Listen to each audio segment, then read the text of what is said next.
Sabi, dumadagundong at grabe rin talaga ang pagmamahal ng mga Manileño kay Mayor Isko. Panoorin muna natin tong video bago natin komentan. Iba talaga ang Isko Moreno, talagang ginagastusan. Hindi katulad ng iba dyan. Ngayon na lang mga experience, yung chairman, gumastos pa para sa kandidatong mayor at vice mayor.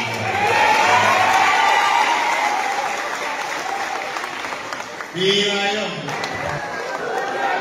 Boss, kapag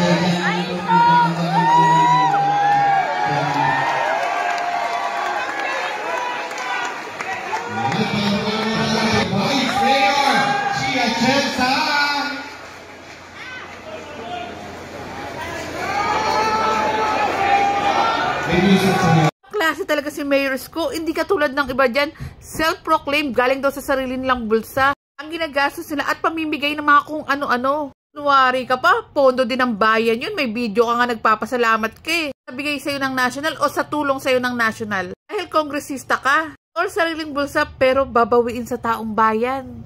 Yung isa naman, pondo ng taong bayan. Lumalabas ngayon dahil halalan. Samantalang dati, pahirapan makuha. Ang pera ng mga lolo't lola kapag wala, nga ka. Pero ngayon, dinoble na. Saktong-sakto talaga sa kampanya. Ang galing ano. Ngayon, biglang dami ng pondo. Kala ko ba madaming utang?